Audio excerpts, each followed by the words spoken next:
Bien, bonjour à tous. Merci beaucoup d'assister donc à cette conférence passionnante sur les maladies psychiques avec une question: à quand la fin des tabous? Parce que, en fait, sur toutes les personnes qui ont souffert de troubles psychologiques, on estime que seule la moitié ont consulté. Pour quelles raisons? D'une part, il y a le tabou qui pèse sur ces troubles parce qu'il est difficile d'avouer ce type de mal, de trouble. Et puis, il est difficile aussi de se repérer dans l'offre thérapeutique, d'où l'importance, là encore, d'aborder les pistes qui peuvent nous être proposées pour simplifier donc les parcours thérapeutiques. Nous avons le grand plaisir d'accueillir pour parler de ce sujet le docteur Jérôme Palazzolo. Vous êtes psychiatre et psychothérapeute, chercheur associé au laboratoire d'anthropologie et de psychologie clinique, cognitive et sociale à l'Université Côte d'Azur. Également avec nous, Caroline Touisier. Vous êtes directrice du lab Innovation Santé de Santé Claire. Et nous allons avoir donc en visio Eliane Vigneault, rédactrice en chef digitale de psychologie. Les échanges vont être animés par Anne Jean-Blanc, journaliste santé au point. Anne, on commence par un quiz. On commence par un quiz. Alors, on va vous poser 3 questions et vous avez levé la main pour dire si vous pensez que c'est vrai ou si c'est faux. Alors, la première question, c'est: les difficultés psy, entre guillemets, affectent une personne sur 4 chaque année et 1 sur 3 si on prend l'ensemble de la vie. Qui pense que c'est vrai? On peut avoir un petit peu de lumière dans la salle? Alors, on voit très mal, mais... Ah ben voilà, quand même. on vous voit. Magnifique. Alors on est quoi? Ça éblouit la salle. Donc on va, voilà. Donc vous êtes une majorité à penser que c'est vrai et vous avez raison. Bravo. Voilà. La deuxième question, c'est: l'espérance de vie des patients atteints de troubles psychiatriques serait réduite de 5 ans en moyenne. Alors est-ce que c'est vrai ou est-ce que c'est faux? C'est vrai, vous levez la main. Petite majorité. Petite majorité qui s'est trompée. Parce que la perte, malheureusement, est estimée entre 10 et 20 ans. Dernière question: sur la moitié des 80% de personnes qui ont été confrontées à des problèmes psy, est-ce que seule la moitié de 80% des personnes qui ont consulté pour des problèmes psy ont consulté spécifiquement à ce sujet, ou ont profité d'une autre consultation pour en parler? Alors, vrai ou faux? Les gens parlent vrai, vous levez la main. De l'hésitation. Bon. Eh bien, c'est vrai. C'est vrai. La moitié des personnes qui consultent ne parlent pas spécifiquement de ces problèmes.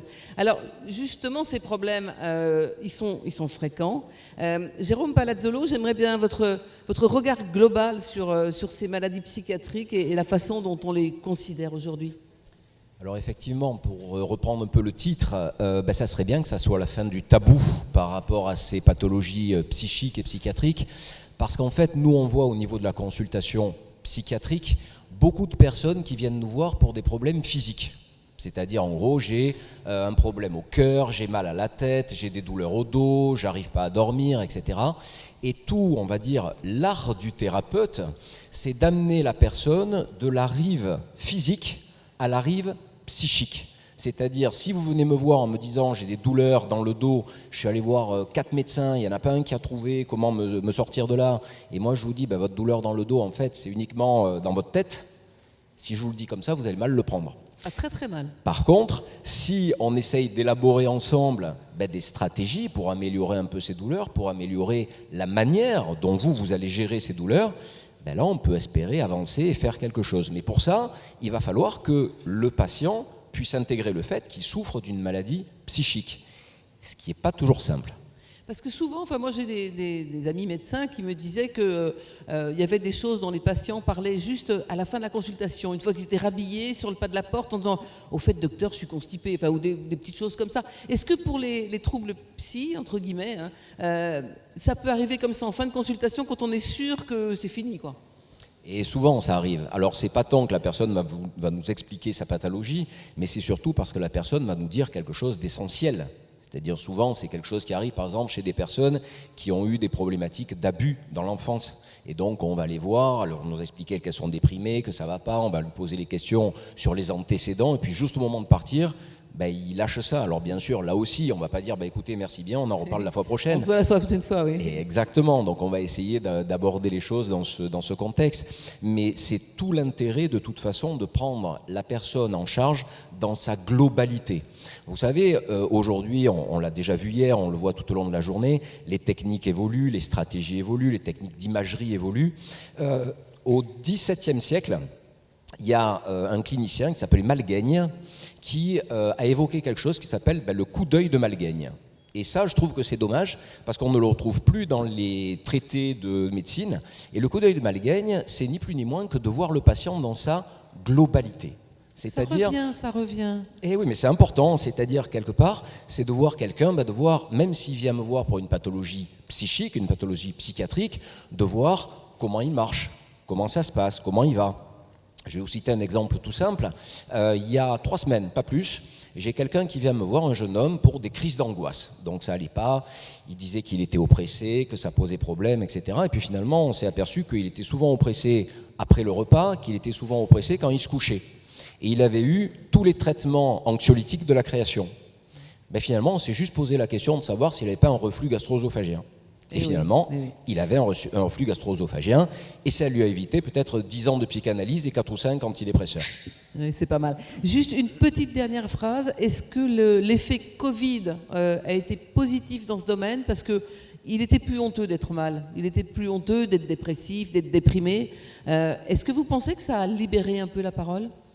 Je ne sais pas si l'effet Covid a beaucoup libéré la parole. Je pense que ce qui libère la parole, c'est plus les journées comme aujourd'hui, c'est-à-dire le fait de communiquer, le fait d'expliquer que la maladie psychique est une vraie maladie. Vous savez, quand vous avez en face de vous quelqu'un qui souffre d'une dépression et que vous lui expliquez que c'est pas qu'il ne veut pas faire les choses, mais qu'il ne peut pas faire des choses. Ça change sa vie. Rien que ça, déjà, c'est important. Après, là-dessus, vous lui expliquez que la dépression, c'est une vraie maladie, que c'est pas du pipeau, que c'est pas dans la tête, que même si ça ne se voit pas, c'est quelque chose qui fait souffrir. Et puis là-dessus, vous expliquez qu'il peut y avoir un lien avec certains messagers qu'on a dans le cerveau, des neurotransmetteurs, un qui s'appelle la sérotonine. Alors la personne n'a pas tout comprendre les messagers du cerveau, mais si on lui dit voilà, en gros, vous avez une baisse de sérotonine et on va essayer, grâce à un traitement, de remettre les choses à niveau. Déjà, c'est pas quelqu'un qui vient vous voir parce qu'il est fou, parce que bien sûr, aller voir un psy, ça veut dire qu'on est fou, mais c'est quelqu'un qui vient nous voir parce qu'il est malade, il souffre d'une pathologie, et même si sa pathologie ne se voit pas, c'est une pathologie qui fait souffrir. Oui. Alors je me tourne vers vous maintenant, Caroline, parce que vous avez fait faire une enquête par Harris Interactive, et les résultats sont vraiment intéressants. Alors, oui, on a fait une enquête auprès de 2000 Français de plus de 18 ans, représentatifs de la population française, pour leur demander comment ils percevaient la santé mentale, les parcours de soins. Et il y a un premier renseignement, c'est que plus de 8 Français sur 10 se disent touchés. Les deux tiers touchés actuellement. Pour un tiers d'entre eux, ce sont des troubles qui sont apparus suite à la crise sanitaire, mais ça veut dire que pour 2 tiers d'entre eux, c'était préexistant. Alors c'est clairement perçu sous le prisme de l'inquiétude, puisque 2 tiers des gens disent « ça fait peur ». Plus de 40% disent « j'ose pas en parler ». Donc ça fait peur, j'ose pas en parler. Ça nous renvoie à un imaginaire, à une image de la psychiatrie associée à la folie. Je pense qu'on a tous autour de nous quelqu'un qui aurait besoin d'aller consulter, à qui on amène l'idée de consulter et qui vous répond non, je ne vais pas aller voir un psychiatre, je ne suis pas fou. Donc ça, c'est des choses qui sont très prégnantes. Et puis aussi la peur. Parce que la société, elle n'aime pas les gens faibles, et quand on souffre de troubles psychologiques, on a l'impression d'être faible et on va être rejeté. Donc ça, c'est un premier constat. Le deuxième constat, c'est que les gens disent « je suis paumé, je ne comprends rien aux différents métiers qui œuvrent autour de la psychiatrie ». Il y a plus d'un Français sur deux qui ne sait pas ce que fait un psychiatre, un psychologue. Je ne vous parle pas des psychothérapeutes ou psychanalystes, les gens ne connaissent rien. Donc on voit bien qu'on a un sujet de peur, de honte, mais aussi de méconnaissance. Alors justement, on a la chance d'avoir un psychiatre avec nous. Alors vous n'allez pas plaider que pour votre propre paroisse. Qui va-t-on voir quand on va mal? Est-ce qu'il faut directement aller voir un psychiatre? Alors, pas nécessairement. Moi, j'aurais tendance à dire d'abord voir quelqu'un qui peut vous orienter. Ça peut être le médecin traitant. Dire dans ce cadre-là, si on a un doute, on va voir le médecin généraliste. Ça peut être le psychologue, ça peut être le psychiatre. L'objectif, c'est d'être orienté vers la bonne stratégie, vers la bonne prise en charge. Le psychiatre est un médecin, donc ça veut dire que lui peut prescrire des médicaments. Il peut également avoir une formation en psychothérapie. Le psychologue avait des études de psychologie. Il peut également faire un cursus en psychothérapie. Certains médecins traitants peuvent aussi avoir fait un cursus en psychothérapie. Oui. Donc l'objectif, c'est surtout de pouvoir orienter. Moi, j'ai beaucoup de personnes qui viennent me voir en consultation, que je ne garde pas en consultation, que je vais réorienter vers des collègues psychologues, parce que c'est des patients qui ne nécessiteront pas un médicament à prescrire, ou des personnes qui vont nécessiter un type de thérapie que moi je ne fais pas. D'ailleurs, petite information aussi, si vous vous dirigez vers un psy au sens large, si vous rencontrez un psy qui vous dit « moi, ce que je fais en psychothérapie, ça marche sur tout », fuyez. Parce que chaque psychothérapie va fonctionner sur un type de patient, sur un autre. Je veux dire, moi, je fais ce qu'on appelle des thérapies comportementales et cognitives, qui sont des thérapies assez structurées. Si j'ai en face de moi quelqu'un qui vient pour parler, pour poser ses bagages, pour m'expliquer un peu comment se passer avec ses parents, etc., je vais plutôt l'orienter vers un collègue psychanalyste. Et j'ai des collègues psychanalystes qui, lorsqu'ils vont voir quelqu'un qui va souffrir d'une phobie spécifique, vont plutôt me l'adresser à moi. Je pense que le but, surtout, justement, par rapport à ce qu'on évoquait du fait de l'inculture, mais sans que ce soit négatif, par rapport à ce monde de la psy au sens large, je pense que c'est important de ne pas perdre son temps ni ses sous à aller voir des tas de psys d'orientation différentes. Il faut le bon psy pour la bonne personne. Là, vous parlez que du bon psy, comme d'habitude, vous parlez des psys, mais moi, je voudrais qu'on revienne au médecin traitant. Le médecin traitant est évidemment habilité à prescrire des traitements. Est-ce qu'il faut se méfier d'un médecin qui vous fait une ordonnance d'emblée sans avoir approfondi le sujet? Alors, il y a des très très bons médecins, mais est-ce qu'il y a des mises en garde, des comportements qu'il faut essayer d'éviter? Non, je pense que l'objectif, de toute façon, c'est que le médecin traitant soit en lien avec un réseau de spécialistes. C'est-à-dire que si le médecin traitant vous dit, bon voilà, vous souffrez d'un trouble du sommeil, on va vous mettre en place un traitement pour recaler vos cycles de sommeil et essayer de faire qu'on le prenne le moins longtemps possible, pas de problème, on met ça en place, et puis si ça ne va pas, peut-être voir un médecin psychiatre qui pourra éventuellement mettre un autre traitement en place. Maintenant, c'est certain que si, par exemple, vous prenez des médicaments qui sont des anxiolytiques, et en particulier un groupe de médicaments anxiolytiques qu'on appelle les benzodiazépines, Lexomil, Xanax, Temesta, Seresta, Valium, Tranxène, Lysanxia, et que vous prenez ça depuis un an, peut-être ça serait bien de voir un spécialiste, parce que ces médicaments, normalement, on ne les prend pas plus que 12 semaines. Oui. Alors maintenant, on va se tourner vers Eliane Vigneault, qui est avec nous. C'est pour répondre à toutes les demandes que Psychologie a créé Mon Psy. Alors là, vous ne recommandez que des personnes qui sont dûment formées et qui peuvent apporter la bonne réponse au bon moment. C'est en tout cas ce qu'on essaie de faire. Nous, le constat qu'on a dressé depuis pas mal de temps à Psychologie, c'est qu'effectivement, vous avez des métiers différents. Aujourd'hui, les psys, c'est 5 grands métiers, on vient d'en parler, avec des spécificités qui ne sont pas toujours connues du grand public. Vous rajoutez à ça des méthodes différentes pour chacun. Alors là, la liste est encore plus longue et peut-être encore plus difficile à comprendre pour une personne qui arrive surtout avec une problématique et parfois même avec une difficulté à cerner la problématique qu'il a. Donc l'idée, c'était de pouvoir créer un service qui va déjà donner des explications claires et qui va pouvoir aiguiller dans un premier temps une personne qui a une problématique vers un psy qui peut y répondre. Donc c'est pour ça qu'elle est Mon Psy. Donc il y a une recherche par ville, par région, parce que c'est aussi une problématique. On parlait un peu de tabou et de stigmatisation C'est pas toujours évident quand on habite une petite ville, hein, voilà, de trouver un psy disponible à côté de chez soi, mais pas trop près non plus, parce qu'on peut craindre le regard des voisins. Et puis aussi, voilà, des clés pour trouver le métier, la méthode qui va répondre à sa problématique du moment. On parlait de troubles du sommeil, on parlait parfois d'un mal-être persistant qui nécessite parfois plus des thérapies longues. Il existe aujourd'hui une richesse de méthodes qui ont fait leurs preuves. Voilà, la question c'est comment on accompagne la personne à trouver ce qui lui convient le mieux sans perdre trop de temps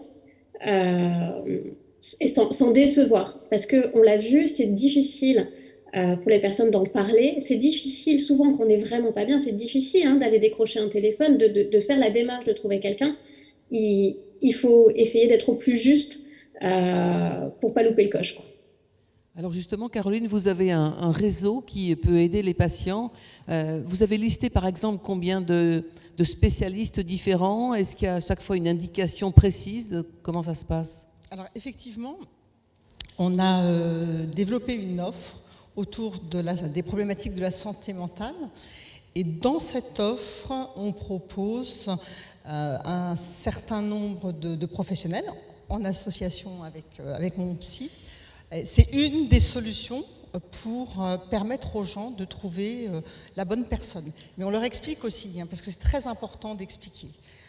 Parce qu'aujourd'hui, il y a un chiffre qu'on n'a pas donné, c'est que les gens ne vont pas en premier chez les psys. 80% des gens vont chez le médecin généraliste. Et ce médecin généraliste, lui aussi, parfois, est un peu perdu. Donc c'est intéressant de pouvoir proposer aussi une aide qui peut être importante pour le médecin généraliste.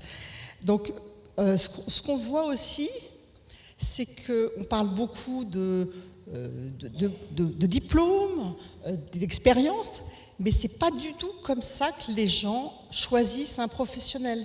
Ils sont beaucoup plus pragmatiques que ça.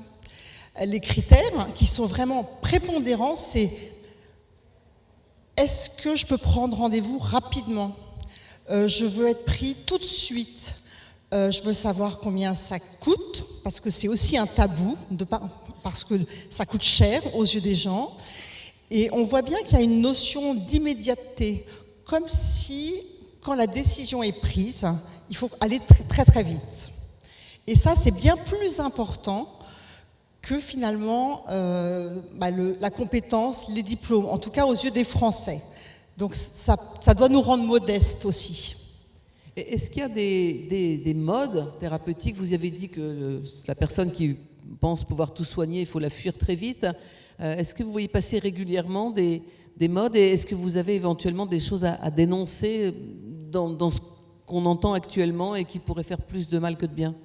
Alors oui, bien sûr, il y a des modes. Alors c'est pas tellement des modes, c'est aussi en fonction de l'évolution des thérapeutiques. C'est-à-dire que je vous disais, moi je fais des thérapies comportementales et cognitives. En France, elles ont commencé à être développées dans les années 80, pas plus.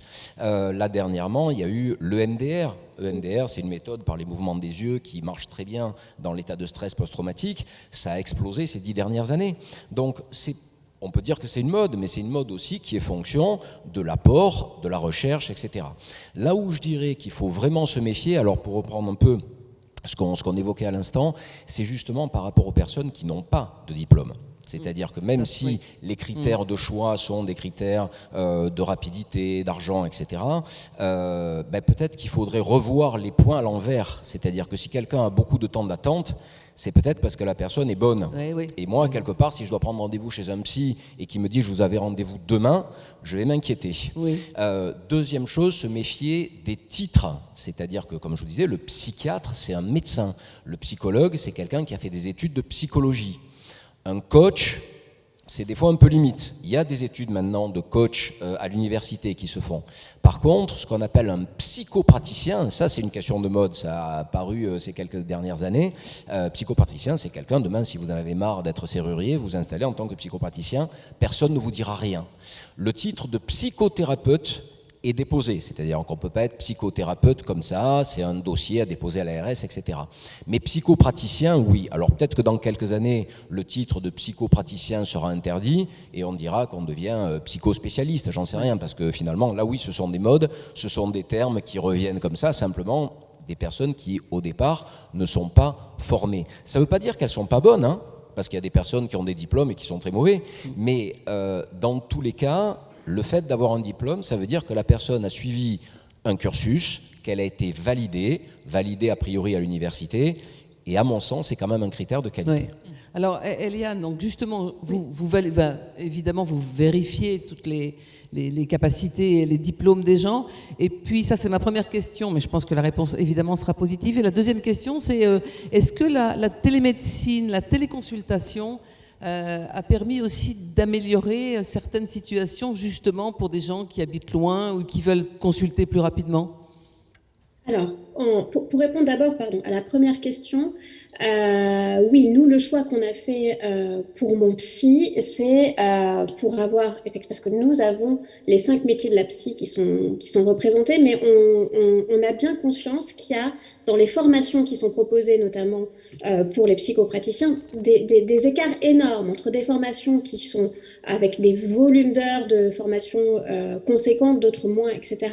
Donc nous, ce que l'on a fait, c'est qu'on s'est appuyé sur les grandes fédérations de psy qui, eux, ont des critères de sélection pour leurs membres adhérents.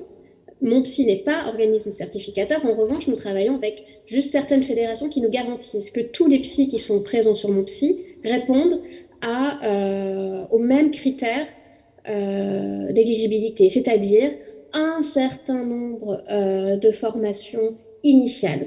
De la supervision tout au long de leur pratique, ça c'est important que ces professions puissent bénéficier d'une supervision tout au long de leur parcours professionnel et également un stage en institution. Voilà, c'est des critères qui nous permettent de garantir que les psys sur mon psy bénéficient en tout cas d'une formation sérieuse. Voilà, avec toutes les différences dont parlait le docteur Palazzo tout à l'heure, c'est-à-dire effectivement que c'est pas pour tous les mêmes volumes qu'un psychiatre qui est médecin. Mais en tout cas, il y a une grille commune. Et quelques mots sur la téléconsultation. Pour ce qui est de la consultation, oui, bien évidemment, ça a quand même représenté un gros changement et en tout cas une forte accélération en France avec le Covid. Alors pour nous, on le propose sur mon psy et on voit bien que ça répond à une demande. La première, celle que j'évoquais tout à l'heure, c'est l'existence de déserts psy comme il y a des déserts médicaux, c'est-à-dire qu'il y a des zones où il y a peu de psy, où on va être gêné par la promiscuité du cabinet et de gens qu'on connaît, ou par le besoin peut-être de se tourner vers un psy qui a une spécialité, mais c'est assez loin. Voilà, la distance géographique, ça peut être un souci. Des cabinets qui sont pleins aussi, qui ne peuvent plus accueillir dans certaines régions de nouveaux patients, c'est aussi une réalité. Donc la téléconsultation répond à ce besoin. Et on s'aperçoit aussi que ça permet de lever des freins pour certains patients qui n'auraient pas osé, peut-être, sinon consulter. Le fait de, par exemple, pouvoir prendre rendez-vous sur Internet. Pour certains, c'est plus facile que décrocher leur téléphone. Et on le voit, c'est vraiment ce qui est plébiscité aujourd'hui, c'est qu'ils vont envoyer un mail ou demander en ligne plutôt que téléphoner. Deuxième chose, c'est qu'on n'a pas besoin de sortir de chez soi. Pour des gens qui sont parfois très anxieux, ça va faciliter la décision de pouvoir prendre rendez-vous avec un psy. Et puis la dernière chose, c'est que, et ça les psys nous le disent, c'est que l'écran désinhibe aussi. Donc il y a aussi une population qui est peut-être plus à l'aise finalement pour se dévoiler au calme, depuis chez eux, derrière un écran. Donc la téléconsultation a changé un peu la donne aussi. Merci beaucoup. Hélène ? Alors nous allons prendre quelques questions courtes, s'il vous plaît. Donc n'hésitez pas à lever la main, micro. Voilà. Et juste le temps que le micro arrive jusqu'à vous, j'en profite pour vous signaler et remercier le docteur Palazzolo qui va dédicacer 3 de ses ouvrages, donc dans 5 minutes. Alors, on vous écoute pour la première question. Alors, le micro arrive. Je rappelle les 3 livres que vous allez dédicacer. Ma Bible des thérapies cognitives et comportementales, la psychologie positive et gérer les conflits et l'agressivité au quotidien. On vous écoute pour la question. Je pense que le micro a dû arriver. Bonjour. Déjà, merci beaucoup pour toutes ces conférences. C'est précieux. Personnellement, j'ai eu une mère qui avait des problèmes psychiques. Et de grandir comme ça dans un environnement comme ça peut être aussi un peu difficile si on n'est pas accompagné, etc. Et je crois vraiment qu'il y a un passage générationnel, si on peut appeler ça comme ça, de maladies psychiques. Moi, personnellement, je travaille dans les écoles avec des jeunes enfants. Quelles sont les choses qu'on peut mettre en place pour essayer de prévenir les enfants qui sont un peu dans des états d'isolement comme ça? Qu'est-ce qu'on peut faire concrètement, des personnes lambda ou même au niveau sociétal? Qu'est-ce qui peut se faire vraiment? Alors, plusieurs choses. Bon, déjà, par rapport, là vous parlez des enfants, mais je dirais même par rapport à la famille en général, même aux aidants, le premier conseil qu'on donne, c'est déjà protégez-vous. C'est-à-dire que c'est bien d'aider la personne. Si votre maman ne va pas bien ou quoi que ce soit, c'est bien de l'aider, c'est bien de l'accompagner, mais surtout de penser aussi à soi. Parce qu'il y a beaucoup d'aidants qui s'épuisent physiquement et psychiquement dans ce cadre-là. Après, par rapport aux enfants, justement, ça peut valoir le coup d'envisager, alors pour le coup, non pas un suivi psychiatrique, parce que si l'enfant n'a pas de pathologie, on ne va pas l'amener voir un médecin psychiatre, un pédopsychiatre, mais par contre un suivi psychologique, ça peut être intéressant, parce que l'enfant va pouvoir discuter avec le psychologue, le psychothérapeute, de choses qu'il ne pourra pas discuter avec ses parents, avec ses proches ou avec ses copains.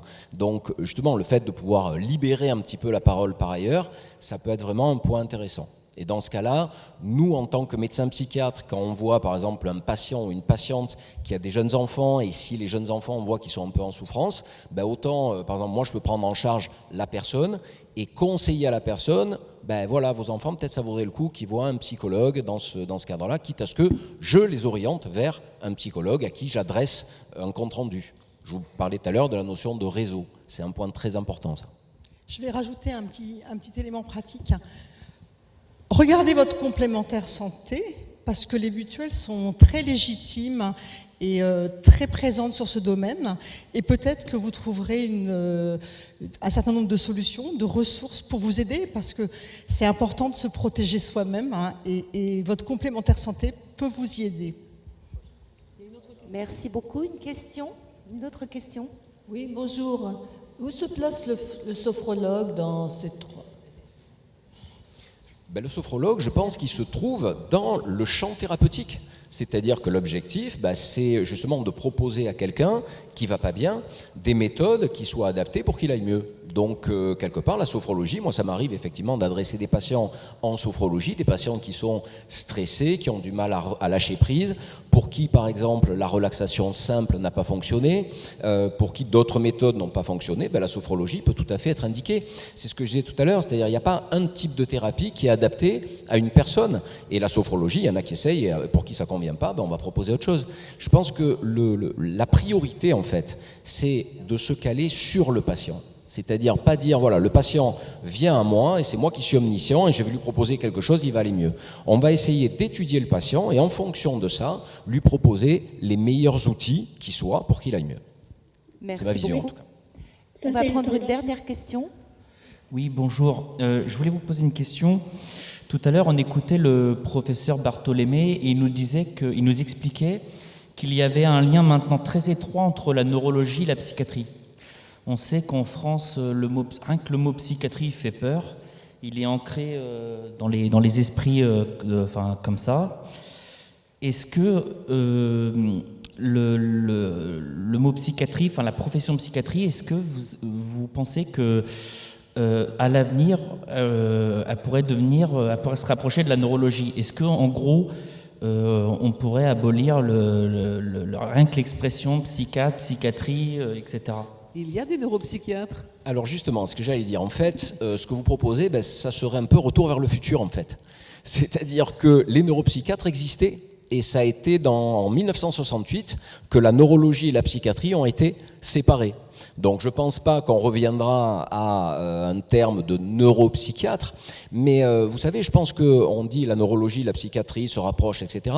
Moi j'aurais tendance à dire que plus on va et plus on voit que la psychiatrie se rapproche de toutes les spécialités. C'est-à-dire que moi je revendique vraiment le fait d'être médecin psychiatre. C'est-à-dire que le but, c'est vraiment de voir la personne, comme on disait, dans la globalité.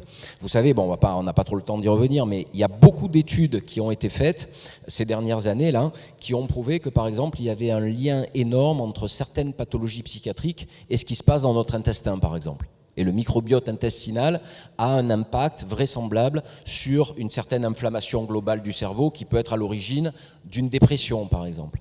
Donc, on s'aperçoit que finalement, le fait de dire « moi, je suis psychiatre, je m'occupe du cerveau », ça ne fonctionne pas.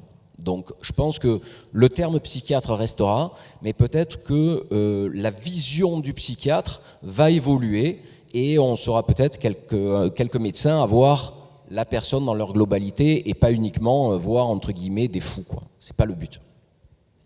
Merci, merci beaucoup. On applaudit nos invités. Merci Eliane à distance. Merci Anne.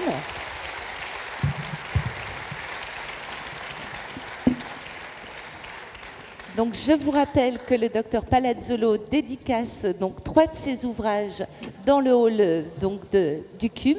Et nous, on se retrouve à 14h pour une conférence où nous allons vous dévoiler les secrets de la réussite. Donc, soyez nombreux. À tout à l'heure. Merci beaucoup.